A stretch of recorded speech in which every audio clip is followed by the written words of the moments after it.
My son handed me a glass of water at the Christmas dinner table. An hour later, I was standing in his kitchen, my hand shaking, as I dialed 911. What I found wasn't just a family secret.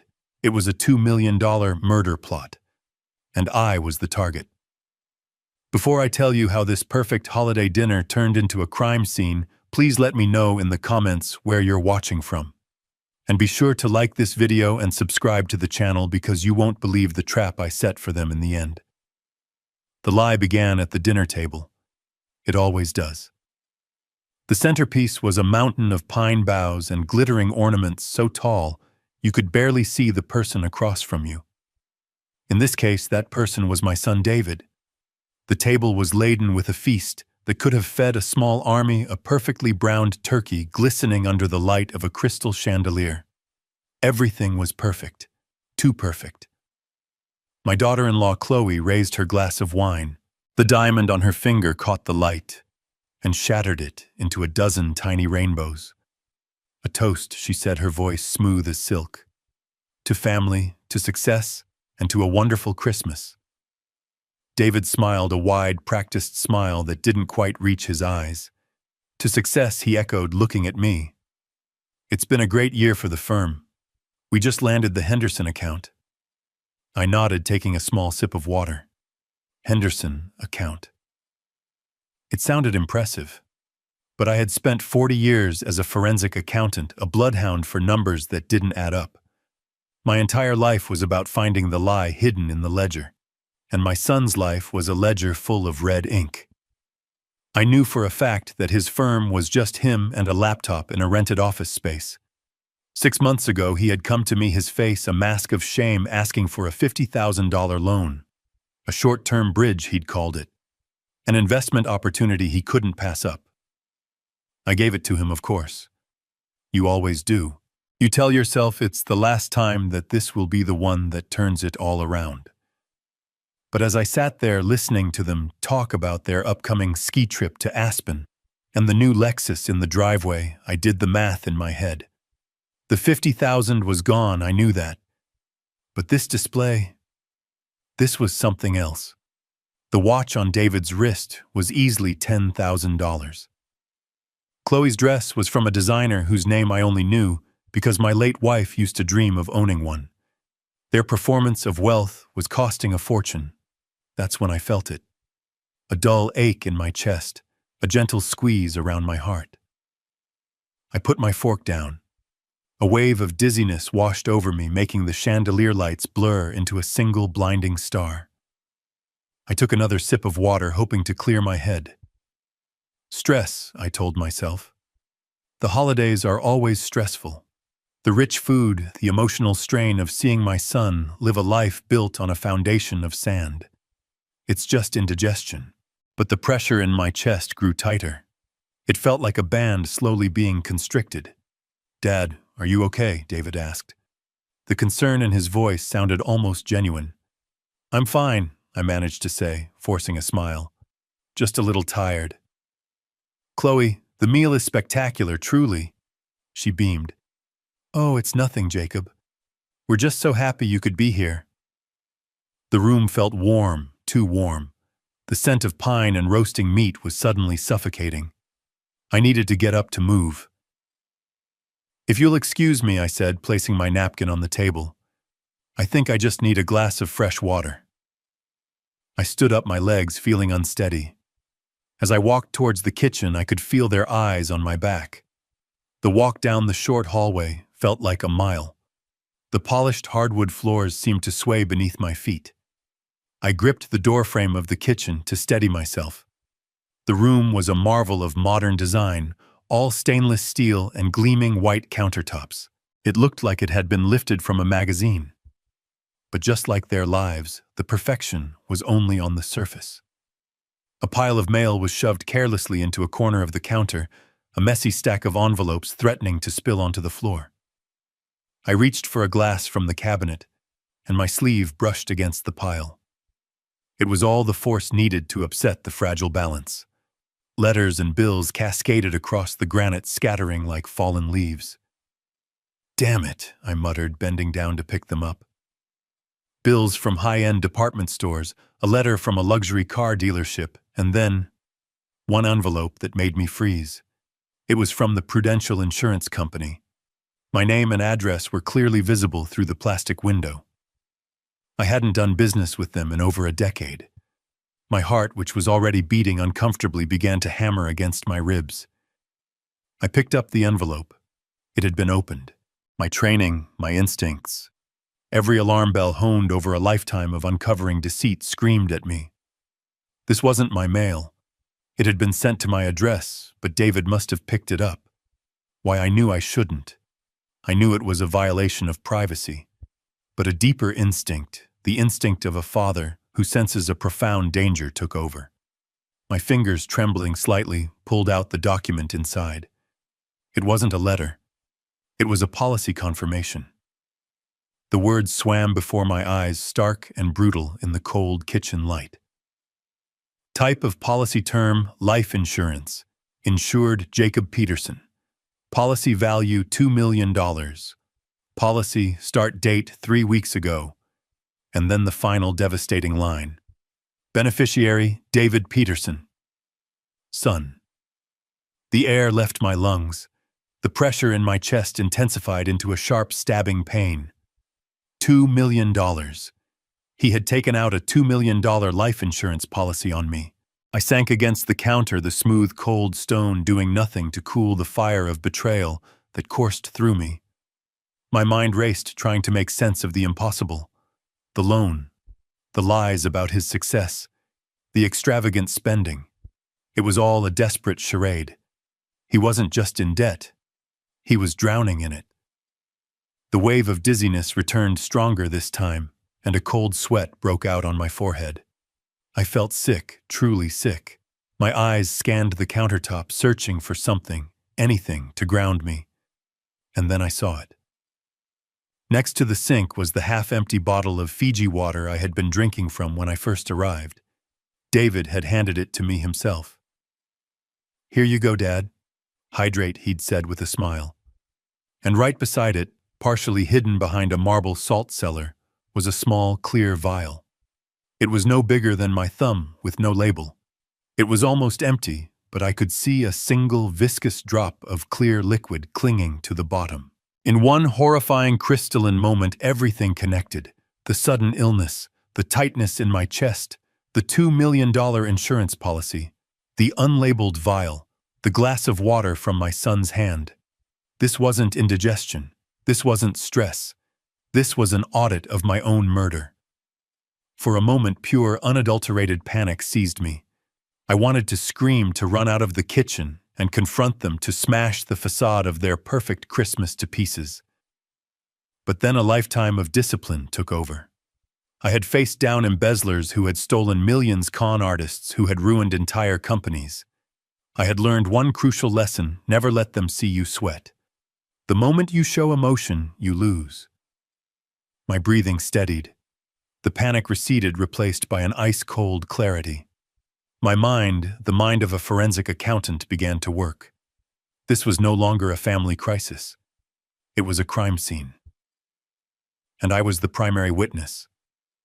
My movements became deliberate, precise. I glanced up and saw the small dark lens of a security camera mounted in the corner of the ceiling. They were watching. Or at least they could be.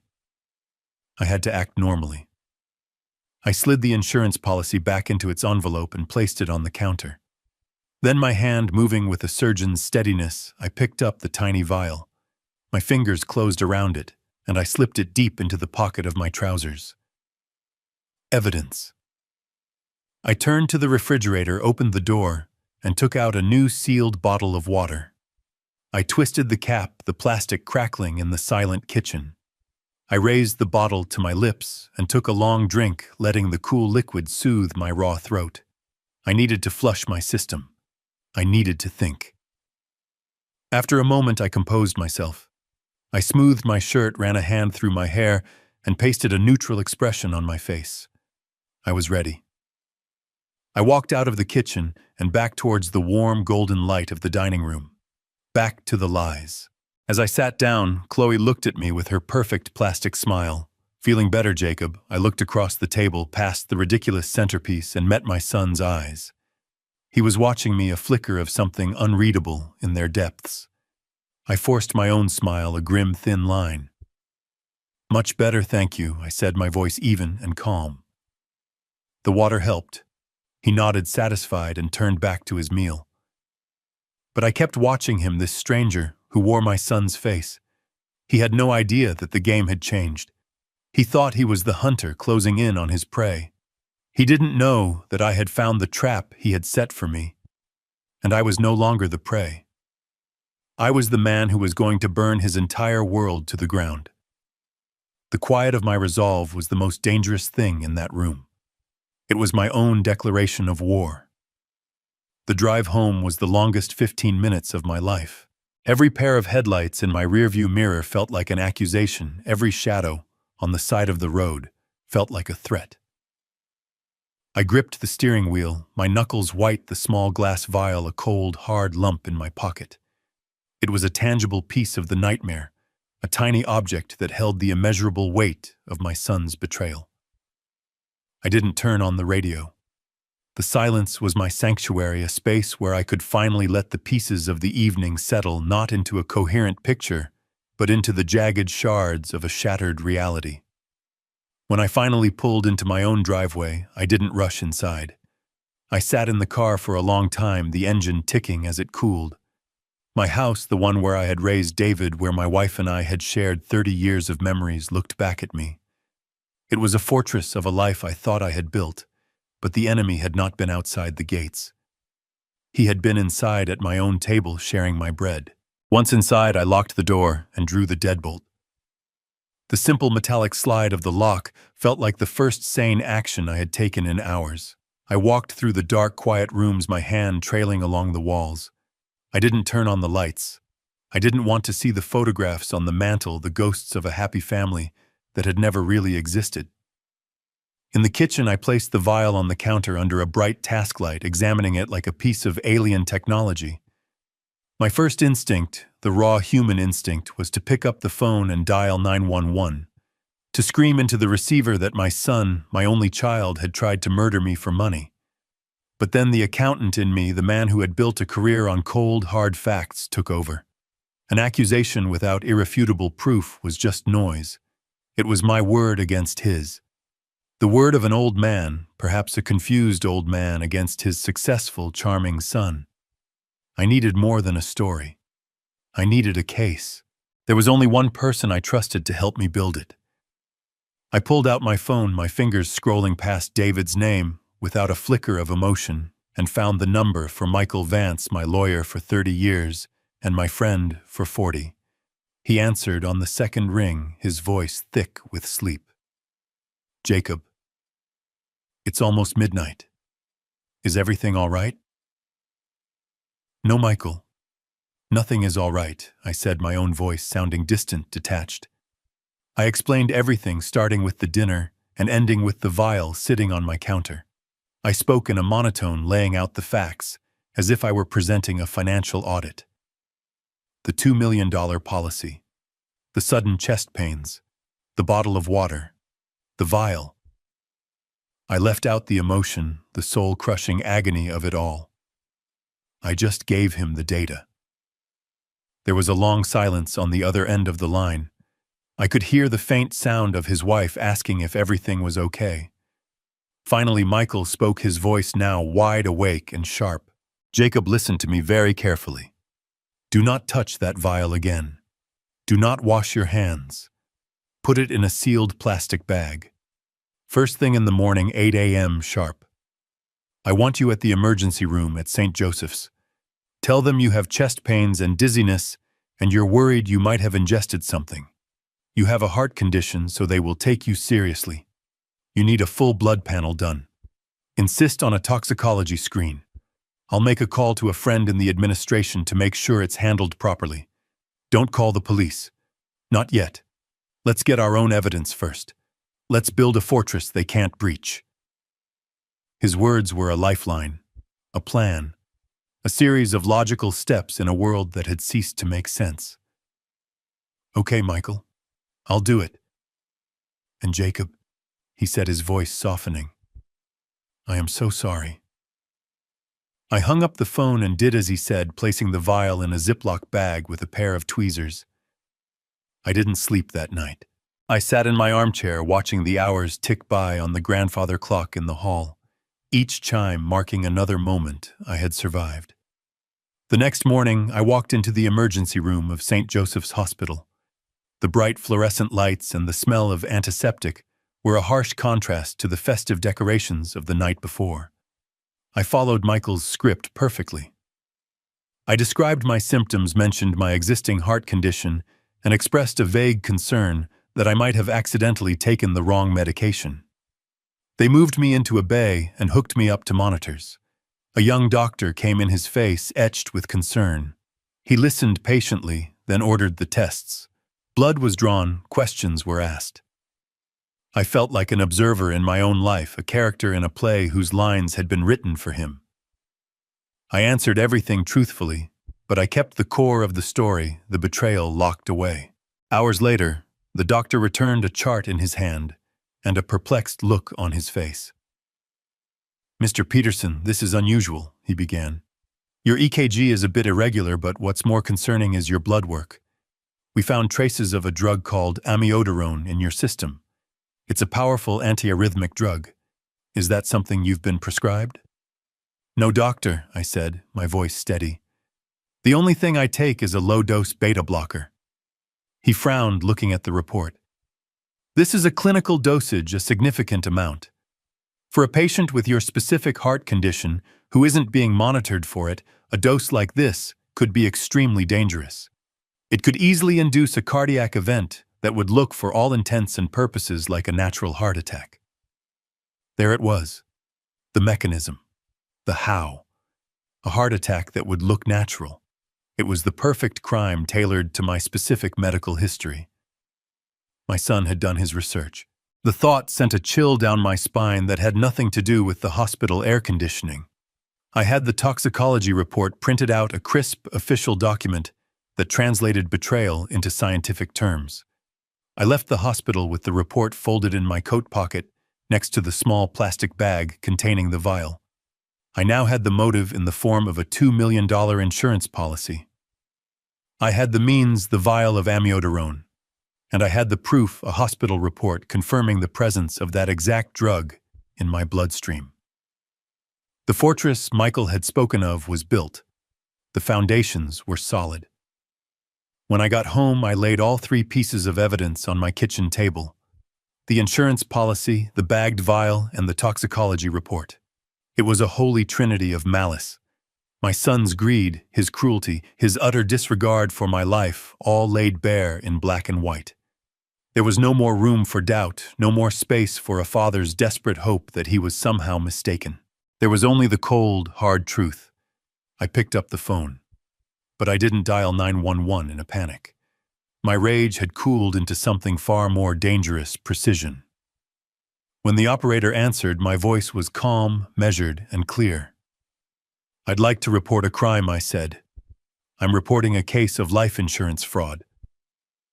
There was a pause on the other end. Sir, can you explain what you mean? Yes, I said, looking at the evidence on my table. My son recently took out a $2 million life insurance policy on me without my consent. And I have reason to believe, along with medical evidence to support it, that he has made a direct attempt on my life to accelerate the claim. I gave her my name, my address, and my son's name. I spoke with the authority of a man who had all the receipts. I wasn't a grieving father. I wasn't a hysterical victim. I was a forensic accountant presenting a case file that was already closed. 2 days after my call, my doorbell rang. Standing on my porch was a man who looked like he had been carved from oak and left out in the rain. He was in his late 50s, with a tired face, a rumpled suit, and eyes that had seen too many of the world's sad stories. He held up a badge. Detective Miller, he said, his voice a low gravel. I'm here about the report you filed. I led him into the living room. He moved with a heavy weariness, his gaze sweeping over the room, taking in the family photos, the worn armchair, the quiet order of my life. I could read the thought in his mind as clearly as if he'd spoken it aloud. Another domestic dispute. An old man, a family fight over money, a misunderstanding blown out of proportion. He had already filed my story away in a mental cabinet labeled routine. My job was to prove him wrong. Instead of offering him coffee, I gestured to the dining room table. I thought it would be best if I laid everything out for you, I said. He followed me, a flicker of surprise in his eyes. On the polished wood surface, I had arranged the 3 exhibits of my case. The insurance policy was on the left, its pages filled with cold, contractual language. The toxicology report from the hospital was in the center, a stark medical confirmation of the poison in my veins. And on the right, the small glass vial still sealed in its evidence bag. Miller stopped at the table. He looked at the display, then at me. The weariness in his expression was replaced by a sharp, focused attention. He had expected a rambling, emotional story. I had given him a case file. "Mr. Peterson," he said, his tone shifting from routine to respectful. "Walk me through this." I did. For the next hour, I recounted the events of Christmas dinner. I didn't raise my voice. I didn't cry. I presented the facts with the same dispassionate clarity I would have used to explain a fraudulent expense report to a corporate board. I pointed to the policy. Motive, I said. I pointed to the vial. Means. I pointed to the hospital report. Method. I explained my background as a forensic accountant. I told him that my entire career was based on recognizing patterns of deception, and the patterns here were unmistakable. David's performative wealth, the carefully constructed lies, the desperation I had sensed for months. This wasn't a sudden act. It was the logical endpoint of a long road of financial recklessness. Miller listened without interruption. He picked up the bagged vial, examining it in the light. He read every word of the toxicology report, his lips a thin, tight line. When I was finished, he sat back in the chair and looked at me for a long time. "In my line of work," he said finally, 90% of cases are about emotion. Rage, jealousy, greed. They're messy, but this," he gestured to the table, "this is clean. It's calculated." "You're right, Mr. Peterson. This isn't just a family squabble. This is a business plan." That was the moment I knew he believed me. The tide had turned. I was no longer a potential victim of old age and confusion. I was a credible witness. He and his partner spent the next 2 hours carefully collecting the evidence, asking precise questions, their professionalism, a comforting balm on the raw wound of the situation. Before he left, Miller gave me his card. "We're going to look into your son's finances," he said. "If what you suspect is true, the numbers won't lie. I'll be in touch." The call came 3 days later. Jacob Miller said, dispensing with the formality of my last name, "We're digging, and it's worse than you thought." I sat down in my armchair, the phone pressed to my ear, and listened as the detective painted a portrait of my son's secret life. The illusion of wealth was financed by a mountain of debt. Miller listed the figures with the grim cadence of an executioner. $150,000 in credit card debt across 8 different cards, a second mortgage on their house that had bled out all their equity, and the final nail in the coffin, a $60,000 loan from a private lender in Philadelphia. "This isn't a bank," Jacob Miller explained. "This is a loan shark. The interest rate is criminal, and the payment was due last week. Your son was out of options. He was cornered. The ski trip to Aspen, the Lexus. Chloe's designer dress. It was all a frantic, desperate attempt to keep up appearances while the walls were closing in. The $2 million insurance policy wasn't just an opportunity for them. It was a lifeline, the only one they had left.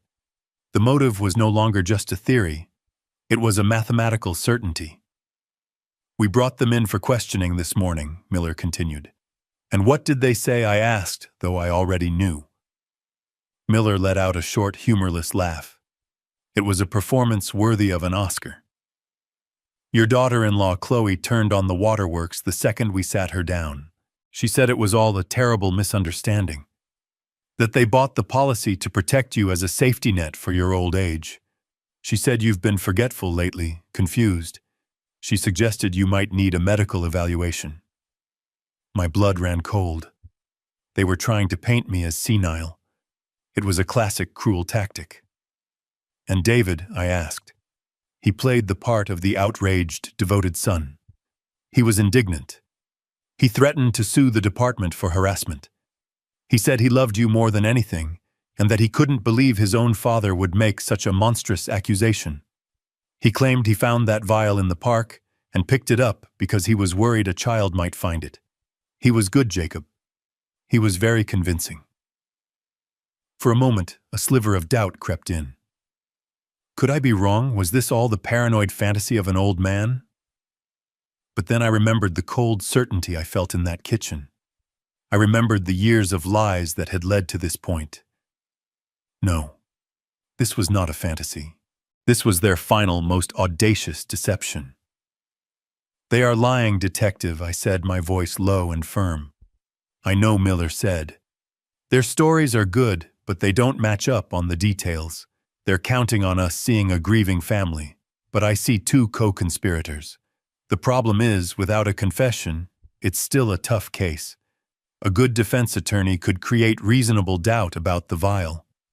They could argue you took the medication yourself by accident. This was the moment. This was the reason Miller had called. He had the structure of the case, but he needed more. He needed the context that only I could provide. He needed the ammunition to blow their stories apart. Detective, I began, my mind sifting through a lifetime of memories of receipts kept and promises broken. Let me tell you a few things about my son's history with money. Ask him if you would about the $50,000 loan I gave him 6 months ago for a can't-miss tech investment. I have the bank transfer records. I was never told the name of the company, and I have never seen a dollar of it back. I could hear Miller typing on his keyboard. And while you're at it, I continued, ask Chloe about her luxury handbag business, the one she started 2 years ago. It might be interesting to look up the public bankruptcy records for that company. She left a dozen small suppliers unpaid when she folded it. Keep going, Miller said, his voice tight with interest. 10 years ago, my late wife's pearl necklace went missing from her jewelry box. David swore he knew nothing about it. 2 weeks later, I quietly visited every pawn shop in a 50-mile radius. I found it in a shop in Trenton. I have the receipt from where I bought it back. I never confronted him. My wife was ill and I didn't want to cause her more pain. But I kept the receipt. I was opening the family vault, revealing the rot and decay that had been hidden for years. Each memory was a painful admission of my own blindness, of my own unwillingness to see the truth. But now each one was also a weapon. One last thing, detective. When you asked David about his finances, did he mention the trust fund my wife left him? The one he emptied in 6 months to buy a sports car and take a trip to Monaco. He was 25 at the time. I have the statements from the bank. It established a pattern, you see. A long pattern of recklessness and deceit. I stopped, my breath catching in my throat. I had laid the entire history of my son's failures bare. It was the most difficult thing I had ever done. There was a long silence on the other end of the line. When Miller finally spoke, his voice was different. The professional collaboration was gone, replaced by something harder, something resolute. Thank you, Jacob, he said. That's the ammunition I need. They think they're playing a game of chess with a confused old man. They don't realize they're playing against a grandmaster. The phone call that sealed their fate came on a Thursday afternoon. It was Detective Miller. His voice had lost its usual weary tone. It was now sharp-edged with the thrill of the hunt. We got it, Jacob, he said. The smoking gun. I sat down, my hand tightening on the receiver. What did you find? The drug amiodarone. It's not easy to get without a prescription, but it's not impossible. We started digging into online pharmacies, the kind that operate in a legal gray area. It took some time, but we found a transaction from a Canadian website shipped to a P.O. box about 20 miles from your son's house. The purchase was made 5 weeks ago. How did they pay for it? I asked, already knowing the answer. They wouldn't have been foolish enough to use their own credit card. A prepaid Visa card, Miller confirmed. Bought with cash from a 7-Eleven. They thought they were clever, that they were leaving no trail. But they made a mistake. The P.O. box was rented under a false name, but the application was filled out online. And the IP address from that application? It traces back to a coffee shop just 2 blocks from David's office.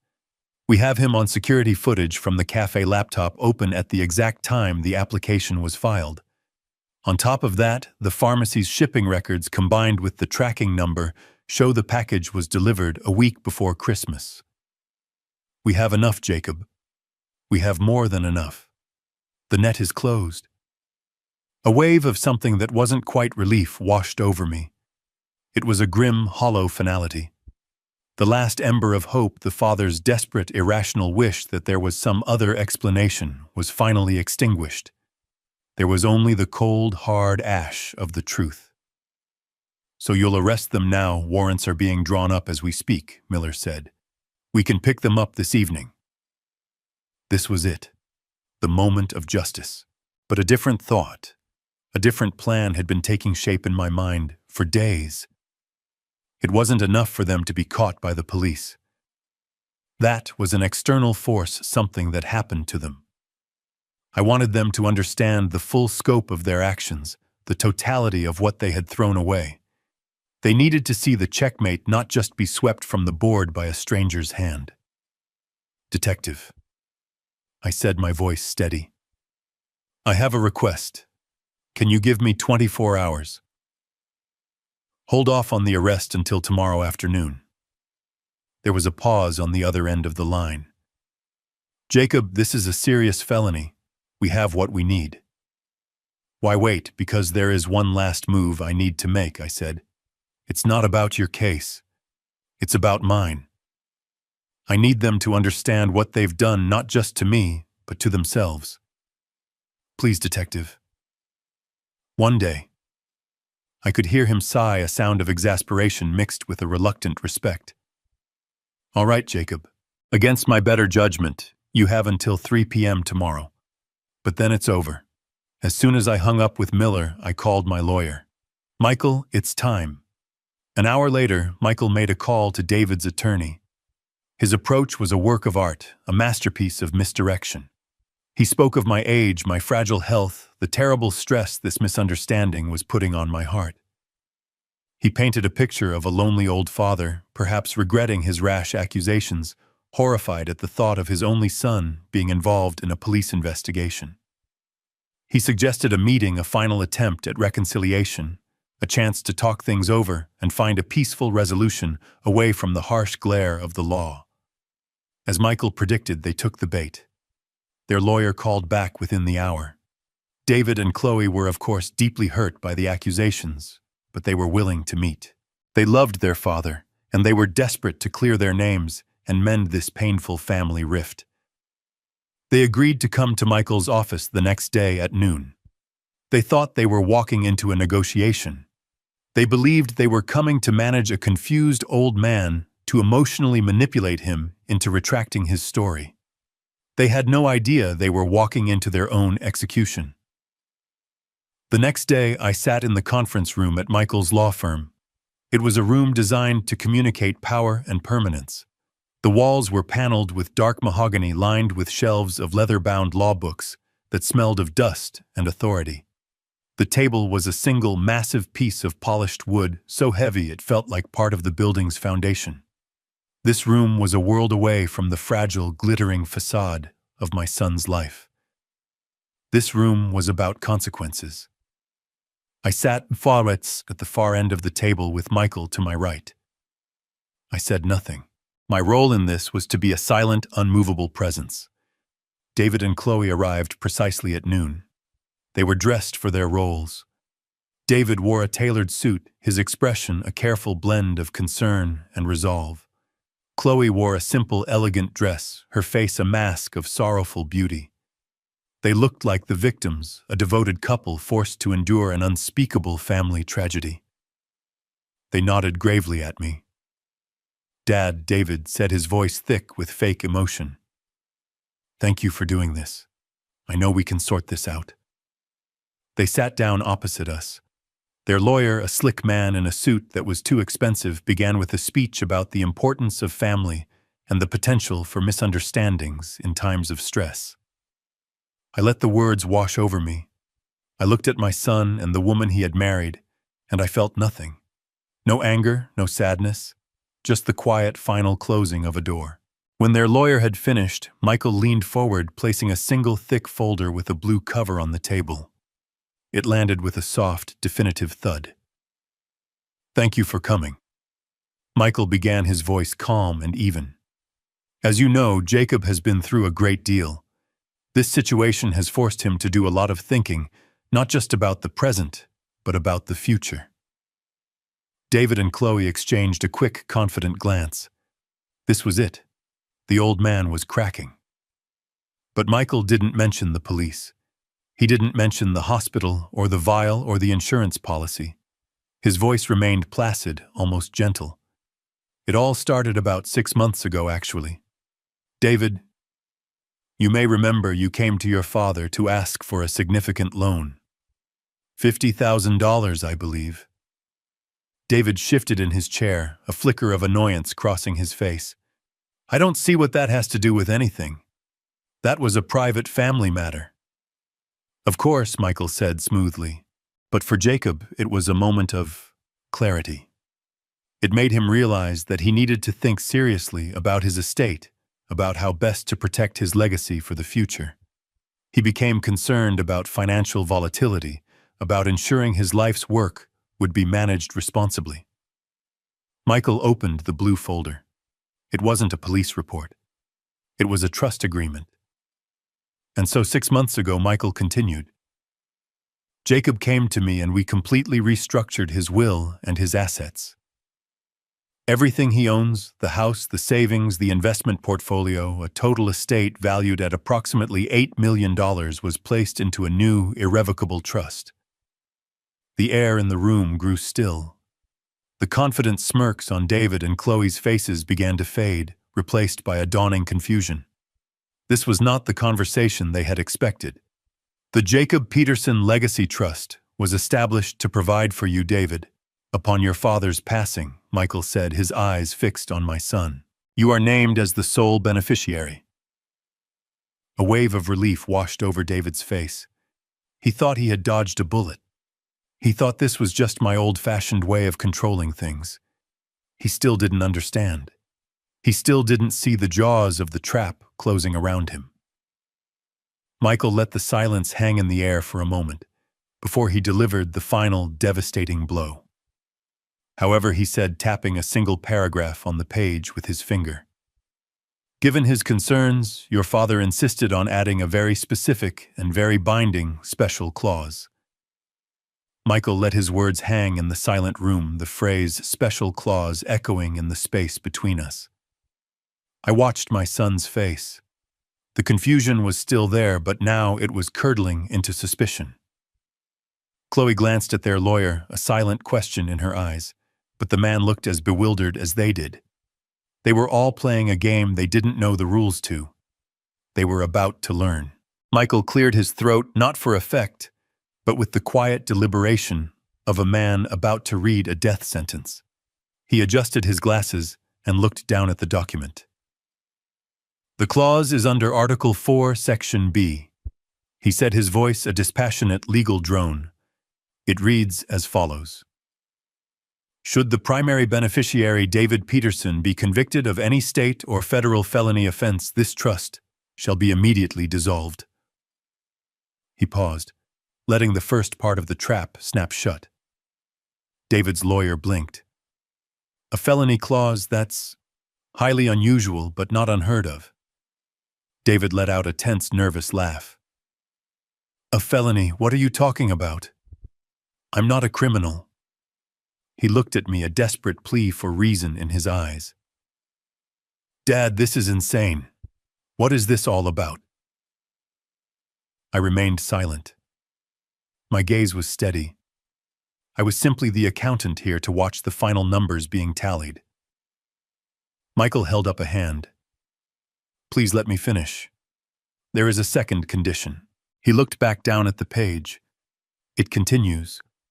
Furthermore, should the death of the grantor Jacob Peterson be deemed by a court of law or a coroner's inquest to be of a non-natural cause directly or indirectly resulting from the actions or conspiracy of the beneficiary, then the beneficiary is immediately and irrevocably disinherited. He looked up, his eyes meeting David's. And here is the final provision. In the event that either of these conditions is met, the entire principal of the Jacob Peterson Legacy Trust, including all assets therein, shall be liquidated and the full proceeds transferred as a single unrestricted donation to the National Center for Victims of Financial Fraud. For a full 30 seconds, nobody spoke. The only sound was the faint hum of the air conditioning. David and Chloe were staring at Michael, their faces blank with incomprehension, as if he had just read a passage in a foreign language. They were still trying to fit this new information into their own narrative, the one where they were in control, where they could talk their way out of this inconvenient mess. Chloe was the first to break. Her carefully constructed mask of sorrow crumpled.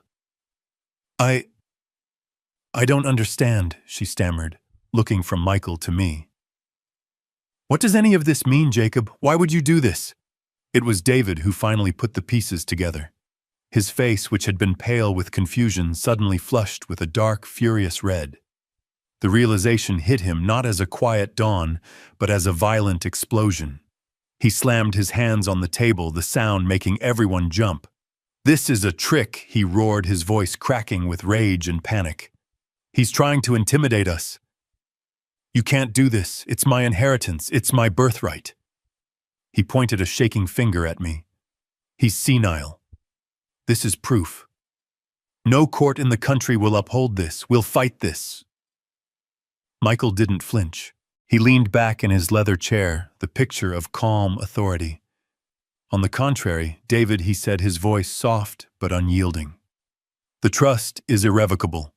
It was signed and witnessed 6 months ago. We have a notarized affidavit from your father's physician, dated the same day, certifying that he was of sound mind and body and under no duress. We also have a video recording of the entire signing process. It is, I assure you, ironclad. The fight drained out of David's face, replaced by the hollow gray look of utter defeat. He sank back into his chair. He finally understood. They both did. I watched them as the full, devastating weight of my trap settled upon them. Their plan had been to commit the perfect crime, to poison me in a way that mimicked a natural heart attack, to collect a clean $2 million from the insurance company, and then to inherit the remaining $8 million upon my tragic but not unexpected death, a $10 million prize. But they had made one fatal miscalculation. They had underestimated me. They saw me as an old man, a resource to be managed and eventually liquidated. They never saw me as the man who had spent 40 years thinking 3 steps ahead of smarter criminals than them. The trap wasn't the police investigation. The trap wasn't the vial of poison. The true trap was this document signed and sealed 6 months ago. They had been caught in it the moment they decided to act. Their fatal flaw was their greed.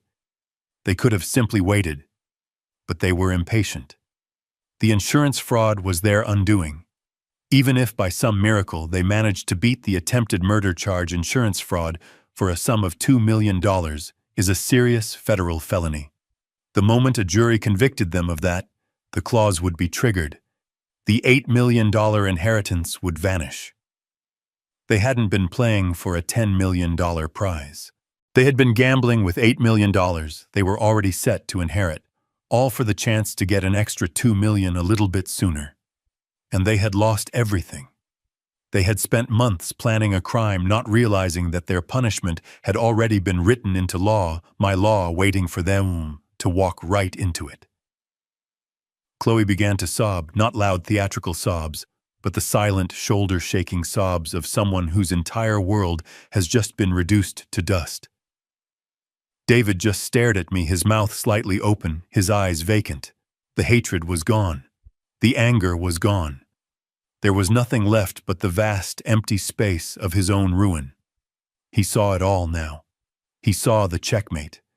At that exact moment, there was a sharp, authoritative knock on the conference room door.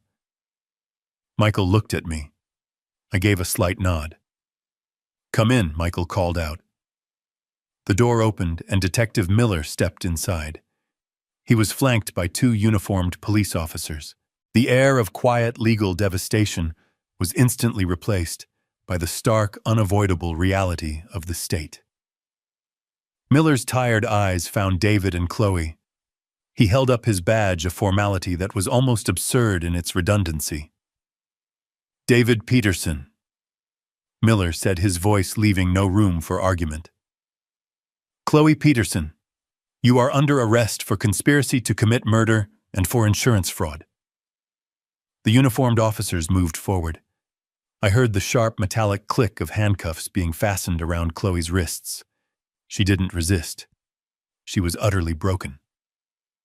The second officer approached David, who remained seated, staring into nothing. "Sir, please stand up and put your hands behind your back." David didn't seem to hear him.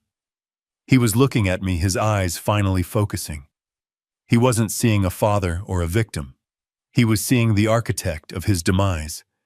He had thought he was playing a game of chess, but he had been a pawn on my board all along. As they led him away, his hands cuffed behind his back, he was silent. The fight was over. The performance was done. The play had ended. All that was left was the quiet of the empty room, the blue folder still sitting on the table, and the final balanced entry in the ledger of my life. I felt no victory, no joy. Just the profound, sorrowful peace of a long and painful calculation finally coming to zero. The wheels of justice turn slowly, but they grind exceedingly fine. 6 months after that terrible Christmas dinner, the legal proceedings came to a quiet end. The evidence was overwhelming, the digital and chemical trails leading to David and Chloe as surely as a map. A jury found them guilty on all counts. The sentences were long. There was no dramatic courtroom confession, no tearful apology. There was only the dull, bureaucratic finality of a gavel falling on wood. A week later, Michael called me. His voice was calm, businesslike. "It's done, Jacob," he said. "The transfer is complete. The entire $8 million from the trust has been received by the National Center for Victims of Financial Fraud." The books were balanced. The final entry had been made. The case was closed. I thanked him and hung up the phone. I was sitting in my armchair, the one my wife always used to say I would become a permanent part of. The afternoon sun streamed through the window, illuminating the dust motes dancing in the still air. I should have felt something. Triumph, perhaps, or the bitter satisfaction of revenge. But I felt neither. Instead, what settled over me was a profound and unexpected sense of peace. It was the quiet that comes after a long and violent storm, when the wind dies down, and you can finally hear the sound of your own breathing again. This was never about revenge. Revenge is a fire, a hot, consuming rage that destroys everything in its path, including the person who wields it. What I had done was the opposite of fire. It was ice. It was a cold, deliberate, and necessary calculation. It was the last audit of my life. I had examined a set of accounts that were deeply criminally unbalanced, and I had simply put things back in order. Ordnung, the German word for it.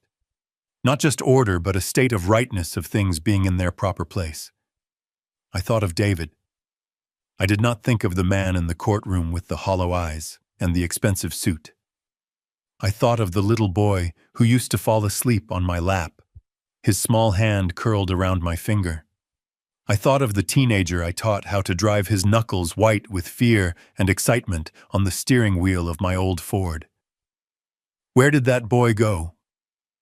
When did the rot set in, and in the quiet of my home I had to face a difficult truth? Perhaps I had been so busy balancing the ledgers of other people's lives that I had failed to see the growing deficit in my own son's soul. Perhaps in my own quiet, reserved way, I had taught him that value was something that could be quantified, measured in dollars and cents rather than in character and integrity. The guilt was a quiet, familiar ache, but I had not put the poison in his hand. I had not signed his name on that insurance policy. I could not save my son from the man he had chosen to become. My relationship with him, the one I had cherished and mourned for years, was gone. I had to accept that. But what I could do, what I did do, was prevent him from spiraling further into a darkness from which there was no return. My actions had not been to protect just myself. They were to protect him from becoming a murderer. In a strange, sad way, it was the last act of a father. I had not saved the man, but perhaps I had saved what was left of his soul. The sun began to set, painting the walls of my living room in hues of orange and gold. For the first time in a long time, the house didn't feel empty. It felt still. It felt like my own. My life was no longer defined by the ghost of my son's expectations or the weight of his betrayals. It was a clean slate, an open ledger. I walked over to my old wooden desk, the one I had used for 40 years. I opened the top drawer and took out a new checkbook, one tied to my personal accounts, the money I had set aside for my own retirement, separate from the trust. The funds were modest compared to the fortune I had just given away, but they were more than enough. They were mine. I opened the checkbook. The clean, empty lines of the first check looked like a promise. For so long, money had been a tool for my son, a weapon for my family. It had been a source of strife, greed, and ultimately a motive for murder. But it was just that, a tool, and a tool could be used to build as well as to break. My hand was steady as I picked up a pen. I didn't write a check to a large, faceless charity. I thought for a moment, and then I wrote out the name of a small local community college. I made the check out for an amount that would fund a full scholarship for one student. Someone who wanted to study accounting. Someone who wanted to learn the language of numbers.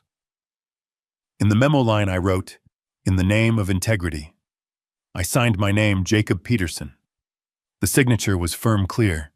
It was the signature of a man who knew his own worth, a worth that had nothing to do with the balance in his bank account. As I tore the check from the book, I realized I wasn't mourning a lost fortune or a broken family. I was investing in a future where order and honesty still mattered. I had learned that true justice isn't about punishment. It's about restoration. It's about balancing the books in a way that creates a better world, however small the entry may be. And in the quiet of my home, as twilight settled outside, I understood that my story was not an ending. It was a new beginning, a new ledger with a new purpose. And for the first time in a very long time, I felt truly peacefully solvent. This story teaches us that true strength is rarely loud. It is the quiet, calculated resolve of a person who has been underestimated. It shows that wisdom, when paired with patience, is a more powerful weapon than greed. The greatest justice is not found in fiery revenge, but in the calm, deliberate act of restoring order and protecting one's own dignity. We learn that even after the deepest betrayal, it is possible to find a new purpose, transforming pain into a force for good. It's a profound reminder that a person's true worth is measured by their integrity, not their inheritance. What did you think of Jacob's ultimate plan? Let us know in the comments below, and don't forget to like and subscribe for more stories of justice being served.